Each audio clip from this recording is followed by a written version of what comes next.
प्रतिबोधितां भगवतां नारायणेन स्वयं व्यासेन ग्रथितां पुराणमुनिनां मध्ये महाभारतम्।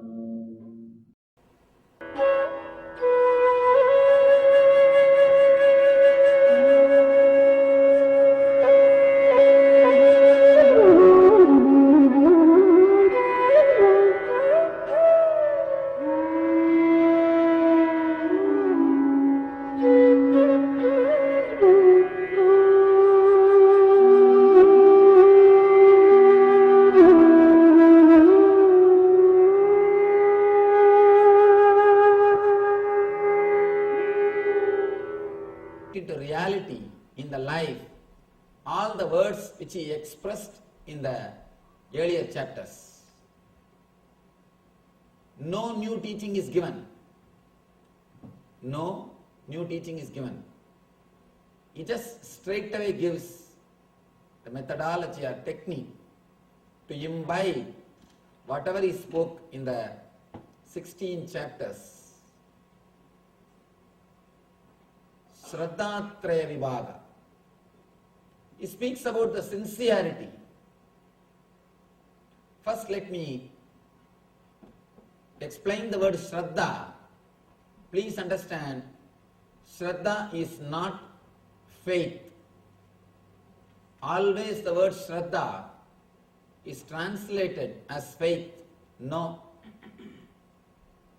Shraddha means faith plus the courage to experiment with the truth. Shraddha means faith plus the courage to experiment with what you believe. That is what is Shraddha. With Shraddha, you will never fail. Understand, with faith, there is a possibility you may fail.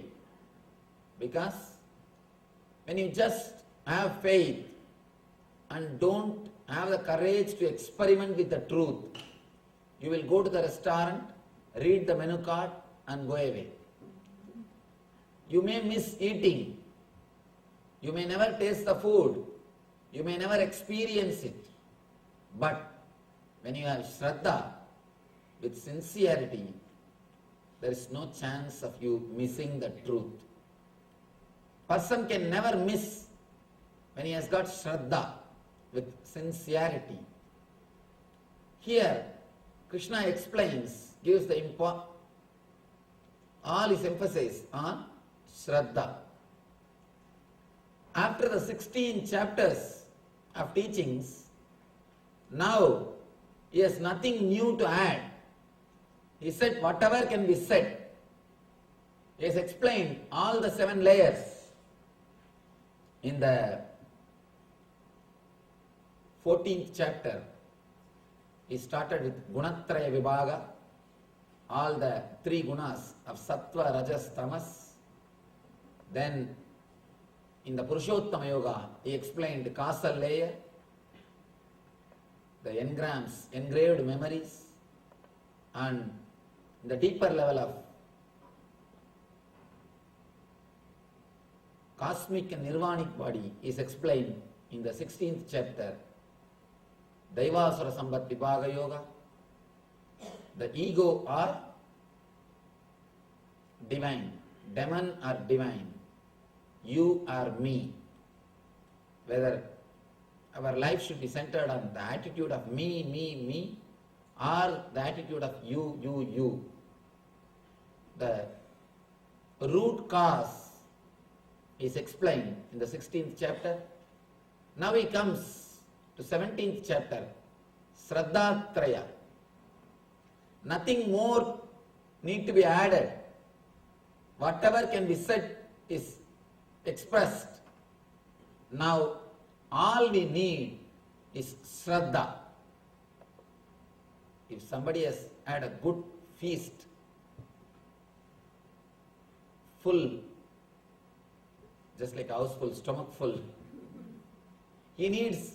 all he needs is hygiene. to digest.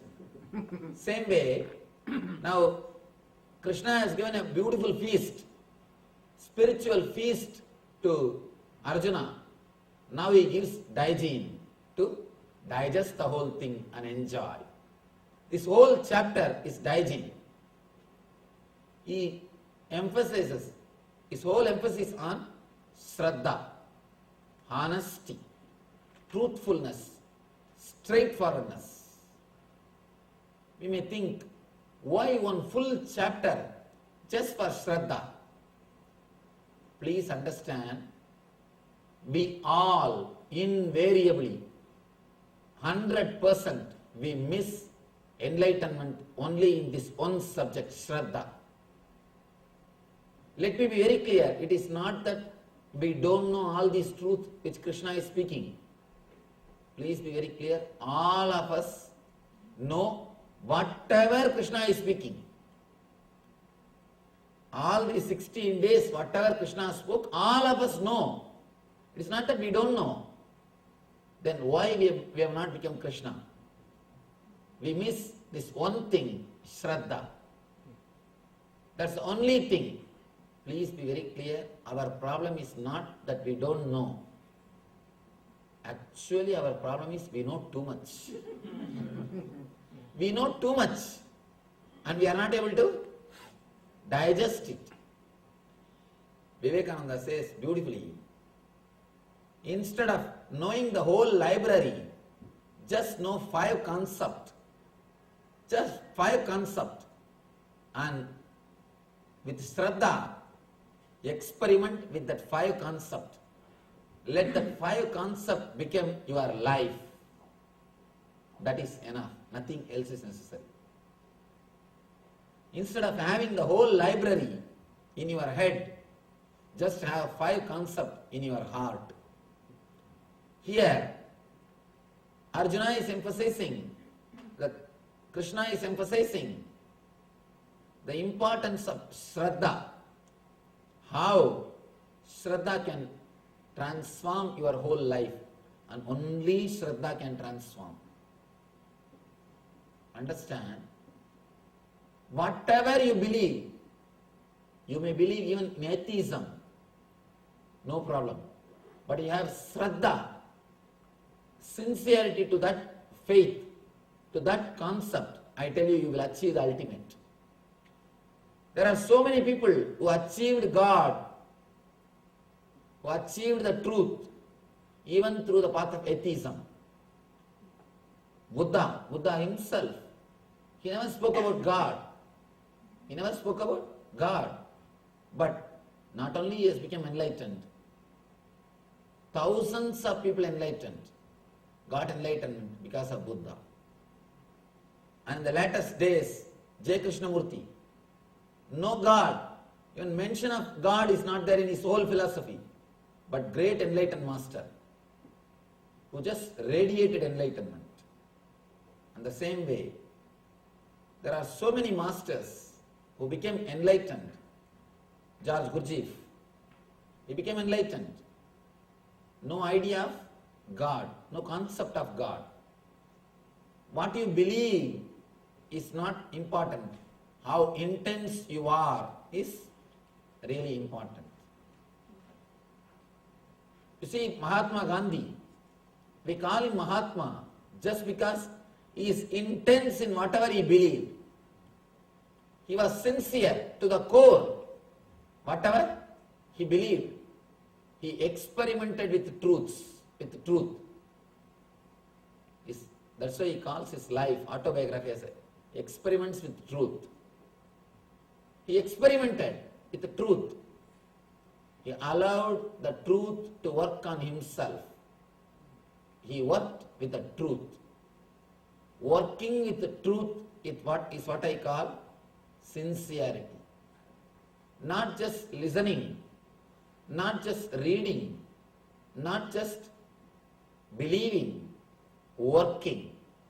Straight away, executing them, experimenting them, and courage to play with these truths. I always tell people, meditation and gambling both needs courage. For gambling you need courage. For meditation also you need courage. You will have all doubts. Meditation is the ultimate gambling.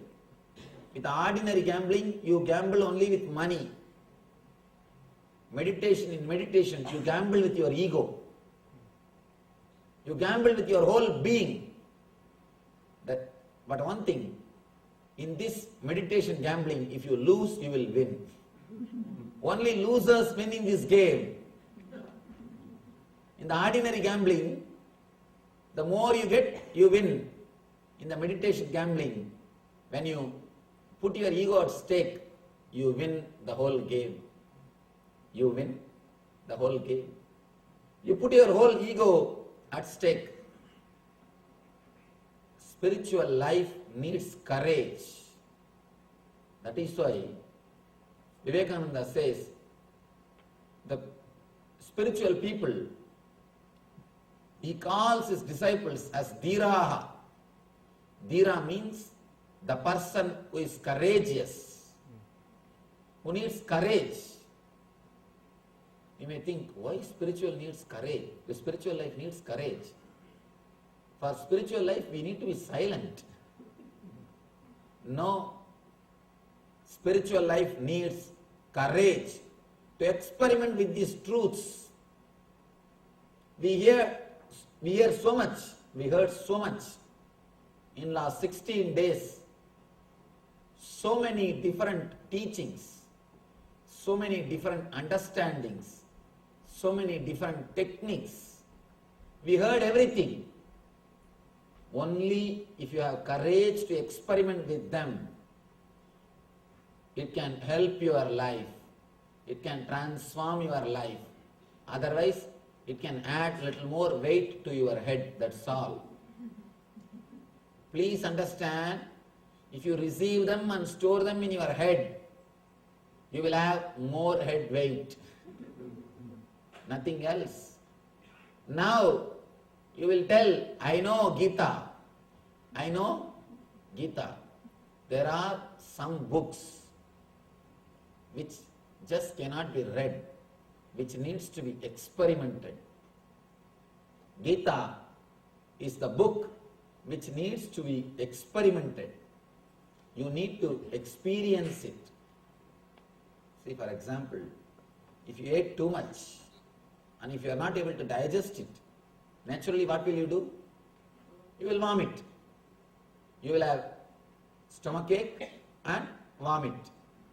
Same way, if you hear all these things and if you don't experience it, if you don't digest them and make them as experience, you will have headache and you will catch people and start vomiting all these things on them. You will catch people and start vomiting all these things on them. Please be very clear. Unless we have sincerity, unless we start experimenting with these truths, listening to all these truths is dangerous. Please be very clear. I am going to one more step. Here I say, if we don't practice, listening to these truths are dangerous. You may ask why? Because now, by and by, after listening so many days, all these truths, you will start hallucinating that you know. That you know. Hallucinating that you know without knowing is the most dangerous game. Most dangerous game. Never, never, never do that game. I was telling, spiritual life needs courage, needs sincerity, needs the consciousness of dhira. A small story which happened in a great master's life called Dakshinamurti Swamigal. He lived in Tamil Nadu, South India, near a place called Tiruvarur. A great saint, a story, not story, it's a history. His story. It is his story, history, an incident from his life. When he was alive, one poet, inspired by his presence, inspired by this master who experienced his presence, he wrote a song called Bharani. Bharani means it is a style of poetry. 1,000 songs will be written. But the rule is only if somebody kills 1,000 elephant, he is qualified for that song. If he kills 1,000 elephants in the war and shows his courage and power, only then the song will be written about him. Here, this poet, because he was inspired and he experienced the master's presence, he simply wrote that song on this saint. He wrote 1,000 songs in the Bharani style, a special style which is offered only to a person who killed 1,000 elephants in war. This poet sang 1,000 songs in the Bharani tune for this Dakshinamurti Swamigal. The king, he was also considered to be Bharani. I don't know whether he really killed 1,000 elephants or just gave some money to some poet. He is also Bharani. Somebody sang Bharani on him also. Suddenly one day in the court, out of ego and pride he was telling, I am the only Bharani in this whole country, in this whole region. One poet got up and said, no king, you are wrong. There is one more person who is Bharani in this country called Dakshinamurti Swamigal. One of your own court poet who is your own court poet, who stays in your court, he sang Bharani about him. He is also Bharani. This king's ego was deeply hurt. He said, what? Who is the person, one more Bharani in this country? Get him here. Poet says, no, he is a beggar. He will not come. Please be very clear. Beggars can never be forced. You can never force homeless people. You can force anybody to do what you want, but you can never force homeless person. Because he has no desire. You can't do anything about him. As long as he has got some desire, he will oblige the social system. You can't do anything about him. He says, I don't want anything. He neither cares for your name, nor cares for the home, or cares for the fame, or the security, nothing. You cannot bind him. He says he's a beggar, he's a Swami. We cannot bring him. Then his ego is deeply hurt. What? For a beggar Bharani. Who is the fool who sang that song? Call him. Immediately the poet was brought. King asked, fool, how dare you sing Bharani on a beggar? Poet says, O king, please forgive me. Before using any words, before abusing that master, it will be nice if you come and see him once. King says, what? You are advising me? Tomorrow morning your head will be cut. That is the usual trend. Straight away violence, you see. Only idiots will straight away enter into violence. When you can't behave intelligent way, when you don't know the truth and when you don't have enough energy to convince the other person through truth, you take sword. See, throughout the history of the Eastern religions, whether it is Buddhism or Hinduism, they never converted anybody with sword because they had intelligence. They always converted people only through logic, analyzing, convincing the other person through truth. For example, if Shankara and Mandana Mishra, both of them have different views, they don't fight with each other. Shankara doesn't say, if you don't convert into Vedanta, I will kill you. No. They both sit together and analyze their whatever they know. It's a loving discussion. See the beauty. Shankara and Mandana Mishra are discussing. Judge is Mandana Mishra's wife. Mandana Mishra's wife is judge. Then what beautiful loving atmosphere it would have been. Will you believe somebody's wife and make judge? Never. And here, Shankara makes Mandana Mishra's wife as judge, Bharati. She is judge. And Devi, she is taking the post of judge. And Mandana Mishra and Shankara are discussing. And finally, Bharati gives the judgment for Shankara.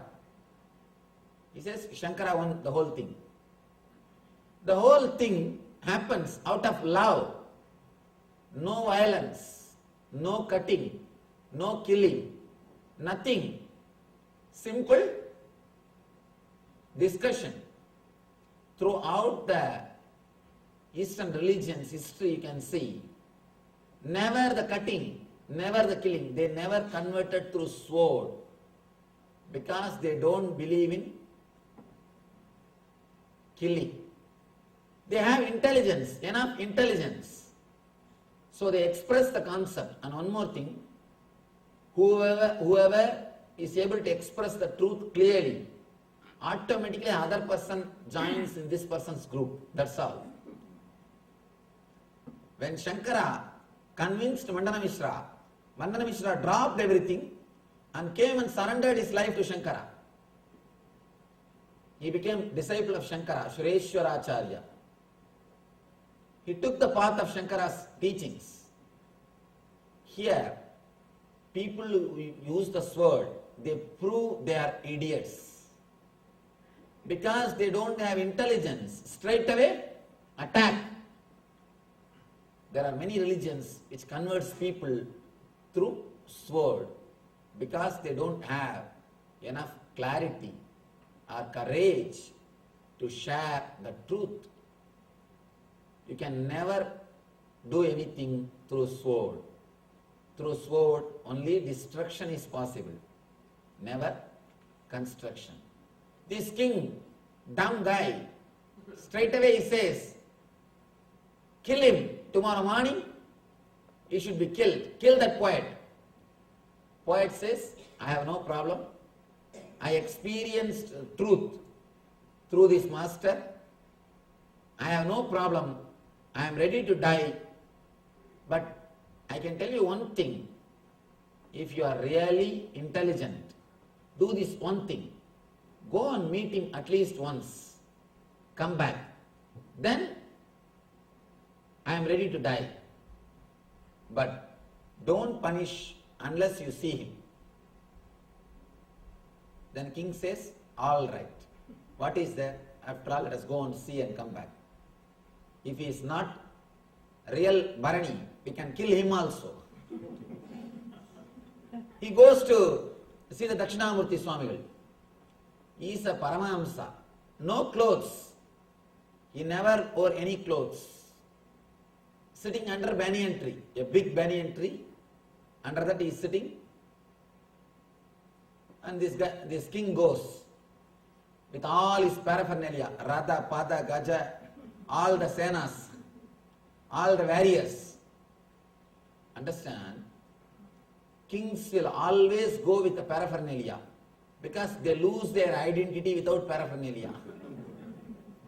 Masters always live by themselves. They don't need any paraphernalia. Without any paraphernalia, this beggar is sitting under the banyan tree, and with big paraphernalia, king is coming to see him. Whole scene here. A simple beggar, without even having any clothes, sitting in a corner, merged in his bliss and peace, completely lost in the existence, in the Brahmanyana. He is just sitting. Intense silence, intense peace, silence which can penetrate you. In that silence he is sitting. And the king is coming with all his warriors, with all his army. Straight away king walks, he comes down and comes near the master. Master neither moved nor received, nothing. He just opened his eyes, looked into the king's eyes straight. First time somebody is looking into the king's eyes straight. It is always he will look into others' eyes, they will put their head down. First time somebody is looking straight into the eyes of king. After a few seconds, he put the head down. King put the head down, and he felt clearly something happening inside his being. Slowly, within 2-3 seconds, he felt he is just a mere beggar in front of the master's presence. You don't know now how to act, how to react. It's a strange situation. He is at last. He is at last. He is not able to decide what to do. He is overwhelmed. Just Dakshinamurti Swamigal, just through his face, he says, sit. Not verbally, just through sign, he says, sit. Simply king sat. Without even thinking what he is doing, he just sat. Because king sat, all the ministers, army people, all of them dropped their weapons, silently sat. In 10 minutes, the whole army is sitting. You can never make army to sit. Even leader of the army can never make the army to sit. That is why they say, you have to continuously give job to the devil. If you don't give any job to the Bhuta, it will eat you. You cannot keep the army, you cannot make army to keep quiet. Here, the whole army is sitting, silent. 1 hour passed, 2 hours over, 3 hours, evening also over, 1 day over. The Swami is sitting, king is sitting, the whole army is sitting. Not even a single word was transpired. No instruction, nothing. They did not even greet each other. Just is sitting. 2 days over. 3 days over. Now this master thought, it is too much. The poor guy has to go for his food. He has to at least eat. 3 days, no food, No one, no two, no three. Simply is sitting. The whole army is sitting. And now master thought, this guy should go back to his kingdom, his palace. He has to take care of the country. 3 days he is sitting. Just he opened his eyes and said, now you can go. Simply the king straight away fell flat at his feet, did namaskar and came out. Then he calls the poet and says, what Bharani? You can sing Dharani for him. Dharani means a person who killed 10,000 elephants. Then the poet makes a beautiful statement. Killing 1,000 elephant or 10,000 elephant is easy. It's not a big deal. Just have weapons, you can simply kill. But killing your mind is a real achievement. Here, this master killed his mind, and not only killed his mind, he can kill anybody's mind who comes and sits in his presence. Comes and sits in his presence. So, killing 10,000 elephant doesn't need courage. Killing your mind needs courage. All you need for the real spiritual life is courage, sincerity to experiment with the truth. We always lack that one thing. We listen everything. Whoever speaks, wherever pravachana or lecture, discourse goes on, we go. Read all books. But when it comes to reality, no, for practical purposes, Swamiji, we should have our own things. You compromise. You just compromise. Compromising is what I call cowardness. Please understand, man who compromises will never experience anything in his life. Not only the spiritual life, even the very life. He can never experience the very life itself. Sincerity to single truth is enough. Please understand, sincerity to a single truth is enough. Nothing else is necessary. You don't have to do big things. Please be very clear. You can't call somebody as big person if he does a big thing. What he does is not important. How he does is important.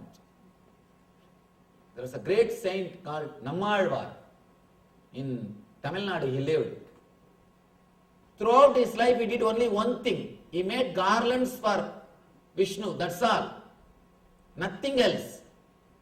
He will pluck flowers from garden and make garlands and give it to the god, that's all, nothing else.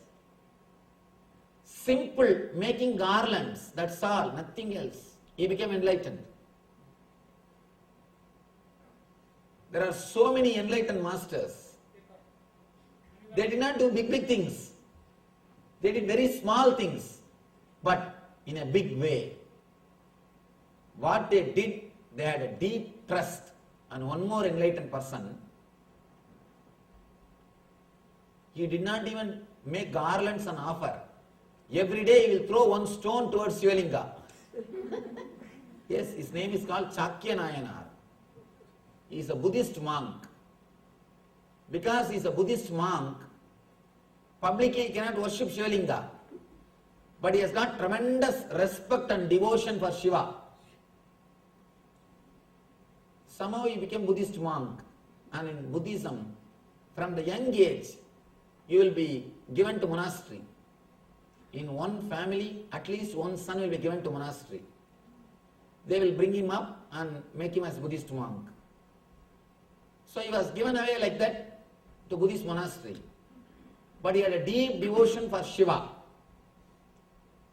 Every day, he will go near to a nearby Shiva temple. It's not a temple, a small Shivalinga under a tree.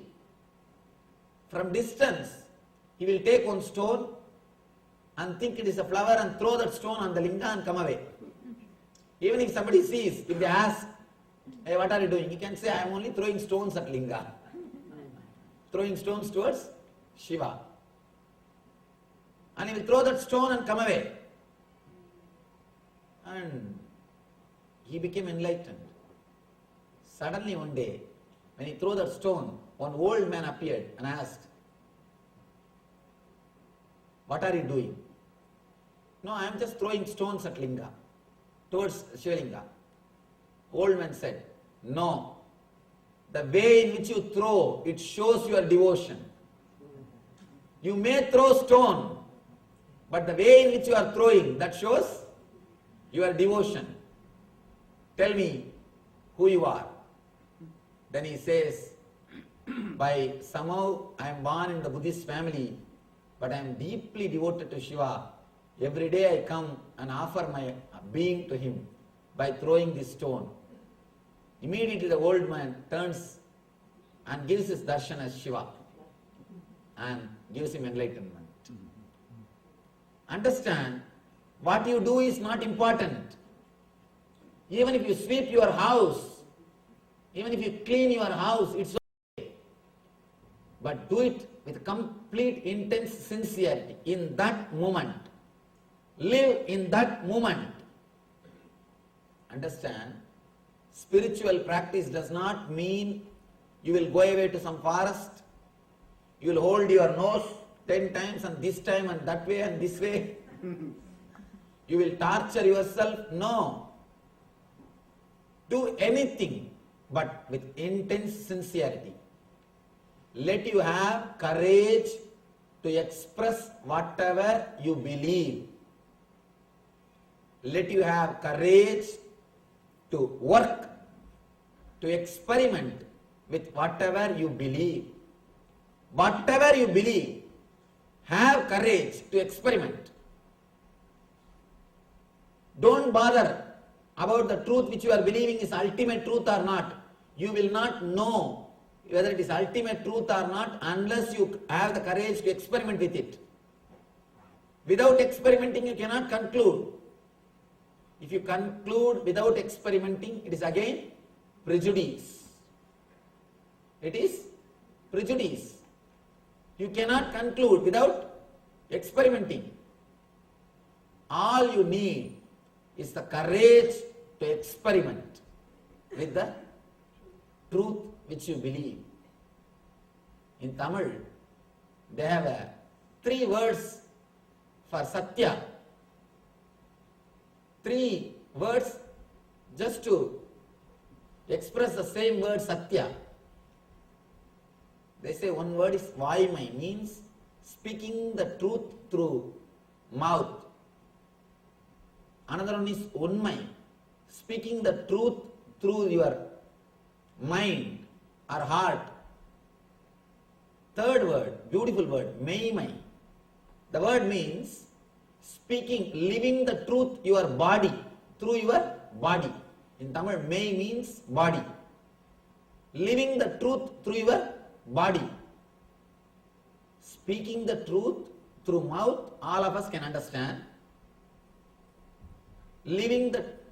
Thinking the truth through the mind, all of us can understand. But what it means by the word, living the truth through body, that we never heard. We all miss the boat only in that point. We all continuously think about truth. Go on contemplating whole day, morning till night. We all speak what we think as truth. Otherwise also wife will find out. She will find out. But we forget one important thing. Executing the truth in the life. Living the truth in the life. That is where we miss. living the truth in the life. Understand? The honesty, sincerity to what you believe is what is the ultimate step or straight way to enlightenment. Whatever you believe, whatever you may believe, that's not a problem. But have courage to experiment it. Have courage to experiment it. Here, the chapter starts. Arjuna uvacha ye shastra vidhi mutsrujya yajante sraddhayanvita desham nishtadukha krishna sattvamaho rajastamaha. Krishna, those who discard ordinances of the scriptures and perform sacrifice with faith, what is their position? Is it sattvic, rajasic or tamasic? Here, beautiful question Arjuna is asking. People who don't follow the instructions of scriptures, the ancient books, old books, but who worship according to their own way. What is their state? They are in tamas state or rajas state or sattvic state. They are in the peaceful state or restless state or in ignorant state. Now Bhagavan starts.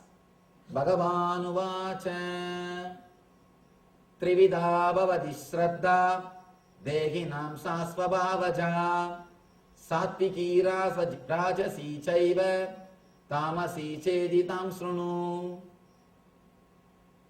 Bhagavan says, according to the modes of nature acquired by the soul, one's faith can be three kinds: in rajas, in goodness, in passion, in ignorance.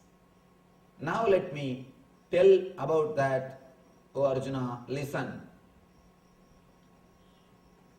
He gives three categories of sincerity: rajas, tamas and sattva. He explains the sincerity in three different ways. Yajante sattvika devan yaksha rakshamsi rajasa predan bodha ganans chanye yajante tamasa jana. Here he explains who all worship what type of ideals. Man who is established in sattva, he worships devatas who are peaceful. Man who is established in rajas, he worships the yaksha and rakshasas.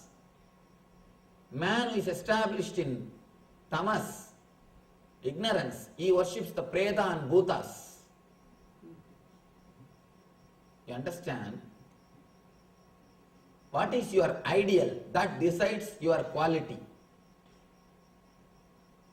What is your ideal? That decides your quality. I always tell people, these youngsters, how to decide about their quality. Just see, in their room, do they have Vivekananda's poster or some actor's poster? Based on that, you can decide who is their hero. Who is their hero? If you have Vivekananda's photo, he is your hero. You will continuously think about him. You want to become like him. You want to live like him. If you have some actor's photo, whole day you wanted to change your hairstyle like him. You wanted to look like him. You wanted to dress like him. You will work out just to look like him. You will do everything to become that actor. Be very clear. Here, that's what Krishna means. If you worship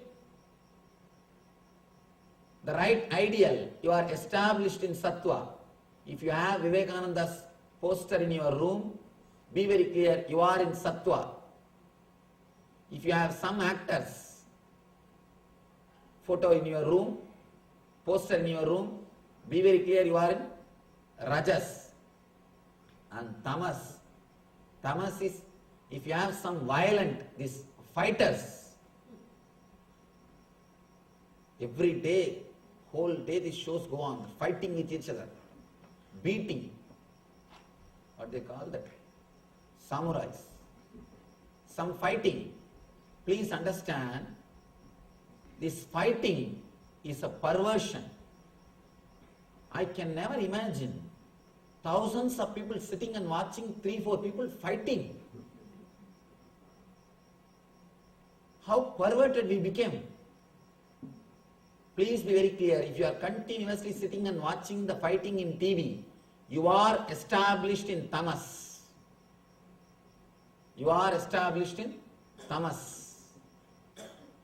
Here Krishna clearly says, based on your ideal, your guna can be described. Ashastra vihitam goram tapyante yeta bhojana dambahangara samyukta kamaraga balanvitam karshayandas sarirastam bodha gramamachetasah mam chaivandas sarirastam tanvidatyasura nischayan. Those who undergo severe austerities and penances, not recommended in the scriptures, that's what I was telling the other day, walking in the fire, too many things which is unnecessary.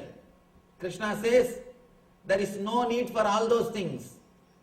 They perform all these things out of pride and ego, just to show I did all these things. Do you know? I have done all these things.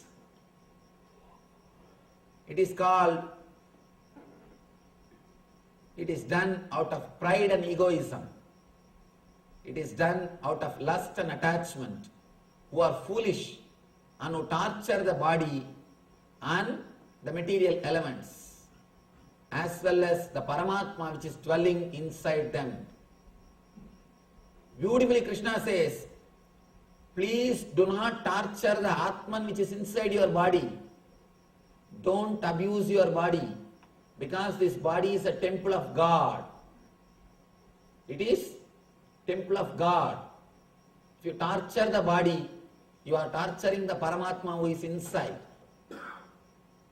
Here he says, they torture the Paramatman who is residing inside the body. They are known as demons. Ravana, he does tapasya, just he cuts his head and puts the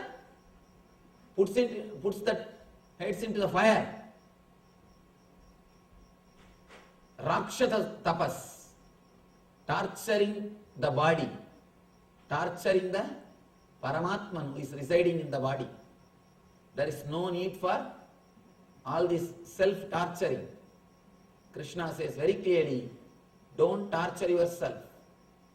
Don't torture yourself. God never asks you to torture yourself. He never asks you to torture yourself. And these guys do all these things to destroy somebody. They wanted to destroy somebody, that is why they do all these things. Violence. The other day I was telling, no Shastra accepts, no Shastra teaches how to kill others or how to torture others, how to do that black magic to others. The other day, one person came and asked me when I was meeting the people after the lecture, one person came and asked me, I was speaking about somebody who is giving some yantra and all those things. He told me, I also took yantra, Swamiji, but when I told I wanted to give it back, he is threatening me that he will curse me. Please understand, one person came and asked me, please understand, nobody except an enlightened man can curse. Because only he has that power An enlightened person will never curse. Be very clear. Nobody except an enlightened person can curse. Because curse cannot be done, all cannot curse. It's not that anybody and everybody can curse, it will become reality. No. Only an enlightened person can curse. An enlightened person will never curse. If he curses, he is not enlightened. Be very clear. Nobody can curse you. If he is not enlightened, don't bother about his curse. It will never work. It will never work. Because to curse you need a Satya Sankalpa. Only a person who has achieved that ultimate energy, only his words will become reality. Only his words will have the power to become reality. Only an enlightened person can curse. An enlightened person will never curse. Please be very clear. Never be afraid of any curse, because first thing, except enlightened person, nobody's curse will work. If somebody curses you, never bother. Except enlightened person, nobody can curse. And if he is enlightened person, he can never curse. So naturally, you don't have to bother about any curse. Nobody can curse others. Nobody can curse others. No curse can work. One thing, when somebody curses others, he will hurt himself much more than he hurts others. Be very clear about this. Never be afraid of curse. Never be afraid of curse. Spiritual relationship can never exist out of fear or greed. Never be obedient to somebody out of fear. No. Simply throw things out if it is forced on you out of fear. Never be afraid of anything. Nobody can curse you. No curse can work on you.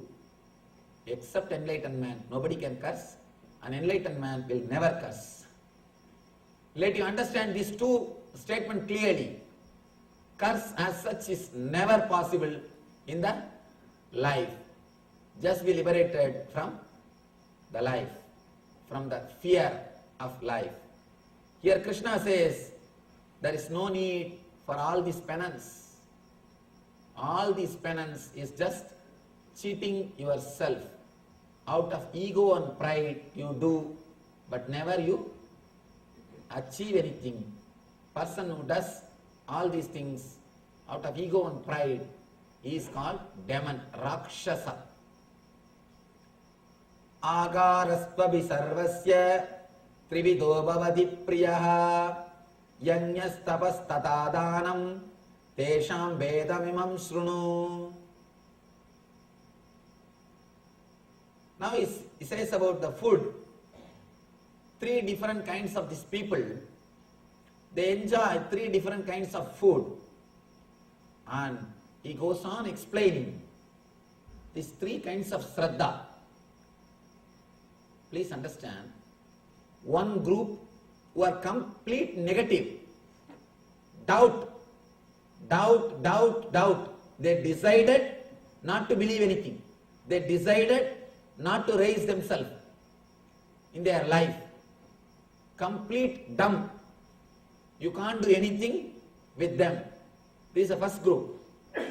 Second group, who believe but don't practice. This is second group.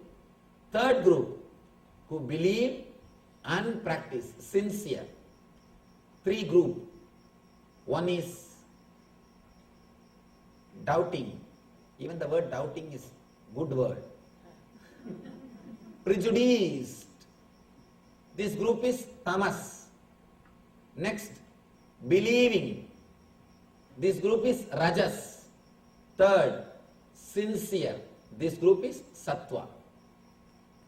He explains beautifully prejudiced, believing and sincere groups and their way of life and their characters and how you can achieve the sincerity of the sattva and imbibe all the truths which is explaining in the Gita. He is giving beautiful step-by-step explanations and teachings how to raise yourself from the prejudice level to believing level, from believing level to sincerity level. All you are already in a believing level. If you are prejudiced, you will not come and sit here every day. And you will stand there, listen 2-3 words and go away. There are so many people who come inside just to check out. Just to check out what is going on. They will come and stand there 2-3 minutes. And after that they will see the watch. In the 2-3 minutes also that shoe will move 10 times. That leg will move 10 times this way, that way. And then, all right, enough. I think young Swami telling something okay. They will just walk out. If you are not in the level of belief, at least in the level of belief, you will not be sitting here. By you coming regularly and sitting here itself, you prove already you are in the level of at least belief. Now all we need to do is to jump into the level of sincerity. That's all. The moment you jump into the level of sincerity, we experience the truth.